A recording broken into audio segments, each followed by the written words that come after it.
Bismillahirrahmanirrahim. Assalamu alaikum students. Hope you will be fine. We will discuss chapter number 12 circumference, area and volume. Basically हम लोग जो है वो start करेंगे basic कि हमारे पास सर्कमफेरेंस क्या है, सर्कमफेरेंस को हमारे पास कैसी टर्म होती है, उसको हम सर्कल में किस तरीके से कौन सी टर्म को हम कहते हैं circumference and area of a circle. Circumference. The length of boundary of a circle is called circumference. Perimeter of a circle or the distance around a circle is called circumference of the circle. Basically हमारे पास circumference की जब बात की जाती है तो circumference हमारे पास कहते हैं कि जो सर्कल की बाउंड्री कहलाती है उसकी लेंथ को हम जो है वो सर्कमफेरेंस का नाम देते हैं. ठीक है. Boundary of the length of a boundary of a circle is called circumference. अब यहाँ पर अगर मैं आपको एक एग्ज़ाम्पल दूँ कि अगर हम क्रिकेट मैच में स्टेडियम की बात करते हैं तो स्टेडियम में जो आपके पास वो जो रोप होती है उसको जो आपके पास वो एक बाउंड्री डिसाइड की जाती है कि इसके आउटसाइड्स पे हमारे पास 4 या 6 हो जाएगा, तो वो जो बाउंड्री है उस बाउंड्री की लेंथ जो होगी वो बेसिकली सर्कमफेरेंस कहलाएगी. ठीक है. वो जो उसको अगर हम लेंथ मेजर करते हैं तो वो सर्कमफेरेंस कहला रही होगी.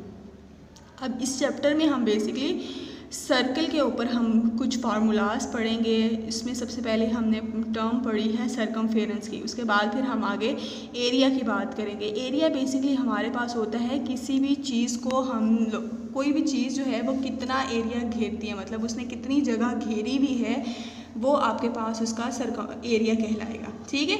अब सर्कमफेरेंस और एरिया को हम उसको पढ़ने से पहले हमारे पास एक टर्म है पाई. ठीक है. पाई बेसिकली हमारे पास एक ग्रीक लेटर है जिसको हम पाई का नाम देते हैं, ये इसका सिंबल है. और पाई मतलब PIE, ये एक तरह से हमारे पास सिंबॉलिक सिंबल है जिसमें हम कहते हैं कि वो आपके पास एक पाई है, क्योंकि हम फार्मूला जब हम पढ़ेंगे सर्कमफेरेंस का और एरिया का उसमें हमारे पास ये पाई यूज़ होता है. पाई जो है वो एक यूनिट नहीं है. ठीक है. पाई हैज़ नो यूनिट. पाई का कोई यूनिट नहीं होता, मतलब यूनिट से मुराद जैसा लेंथ का हम बात करते हैं तो लेंथ में होता है सेंटीमीटर की बात करते हैं, फिर उसके बाद मीटर होता है, मिलीमीटर होते हैं. ठीक है. अब जैसा मैंने आपको कहा है कि पाई का हमारे पास कोई यूनिट नहीं है, तो इस तरीके से हम कहेंगे कि पाई की जो वैल्यू है आपके पास अप्रॉक्सीमेट वैल्यू जो हम कहेंगे वो है 22/7. ठीक है.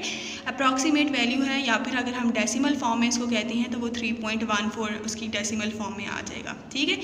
अप्रॉक्सीमेट वैल्यू जो मैं आपको बता रही हूँ, अप्रॉक्सीमेट वैल्यू होती है हमारे पास नियरेस्ट वैल्यू. ठीक है. एक्यूरेट वैल्यू नहीं है इसकी, हम उसको अंदाजे से हमने उसकी वैल्यू रखी हुई है कि उसकी वैल्यू जो पाई की है वो 22/7 है, या फिर 3.14, या हम 1 पॉइंट के बाद ऑलमोस्ट 3 से 4 नंबर हम रखते हैं. ठीक है.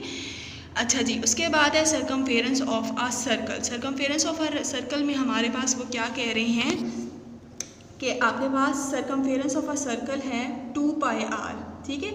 2πr है हमारे पास, तो पाई जो है वो आपके पास 22/7 हमारे पास उसकी होगी, उसकी फ्रैक्शन फॉर्म में अगर हम लिखते हैं तो वो होगा. और आर बेसिकली क्या है, आर होता है रेडियस. रेडियस किसको कहते हैं, ये हमारे पास लेट्स सपोज एक सर्कल बना हुआ है तो सर्कल की ये जो बाउंड्री होगी ये आपके पास सर्कमफेरेंस कहलाएगी. रेडियस आपके पास होगा सेंटर से सर्कमफेरेंस के दरमियान का जो जितना डिस्टेंस होगा उसको हम रेडियस का नाम देते हैं, और रेडियस को ही डबल कर दिया जाए तो डायामीटर हो जाता है. डायामीटर एक ऐसी लाइन होती है जो सेंटर से पास होती हुई पूरी जो है वो सर्कमफेरेंस से टच कर रही होती है, तो वो आपके पास डायामीटर कहलाती है. ठीक है. ये 3 टर्म्स हैं जो बेसिकली हम लोग आगे चल के बहुत ज़्यादा यूज़ करेंगे, तो आप लोगों को पता होना चाहिए डायामीटर क्या है हमारे पास, रेडियस क्या होता है और सर्कमफेरेंस क्या है. ठीक है. अच्छा जी. Now we will proceed exercise. Exercise है हमारे पास 12.1. Calculate circumference of each circle having the following diameter. We take pi equals to 22/7. 22/7 के साथ आपने इस क्वेश्चन को जो है ना हमने सर्कमफेरेंस फाइंड आउट करना है, जबकि हमारे पास डायमीटर दिया हुआ है. अब यहाँ पर आपके पास क्या है के डायमीटर आपके पास दिया हुआ है 56 मिलीमीटर, ठीक है। और हमारे पास सरकमफेरेंस उन्होंने कहा है कि फाइंड आउट करें। सरकमफेरेंस का फार्मूला होता है हमारे पास 2πr। अब r हमने निकालना है तो r की वैल्यू होगी d/2। हाफ कर देते हैं, डायमीटर को हाफ कर दिया जाए तो रेडियस बन जाता है, ठीक है। ये बेसिक 3 फार्मूलाज हैं जो आप लोगों ने याद रखने हैं, जो आगे चल के बहुत यूज़ होंगे। एक है सरकमफेरेंस का 2πr, रेडियस होता है d/2 और डायमीटर अगर हमने निकालना हो तो वो 2r के इक्वल होता है, ठीक है। अब यहाँ पर हमारे पास डायमीटर दिया हुआ था 56 और 2 से अगर हमने उसको डिवाइड कर दिया तो वो हमारे पास रेडियस आ गया।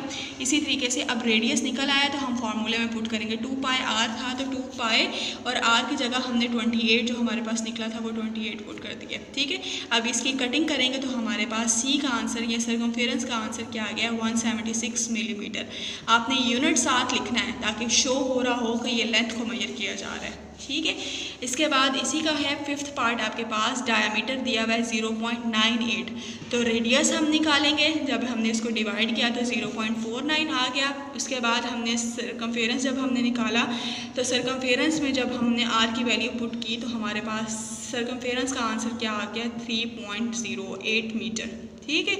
अब ये था आपके पास क्वेश्चन नंबर 1। क्वेश्चन नंबर 2 इंशाल्लाह मैं आपको नेक्स्ट वीडियो में समझा दूँगी क्वेश्चन, लेकिन इसके जो बाकी रिमेनिंग पार्ट्स हैं वो आप लोगों ने बच्चों खुद करने हैं, ठीक है। लूज शीट्स पे आपने काम करना है। ओके जी students, if you have any query you can ask. Okay जी, अल्लाह हाफिज़, थैंक यू।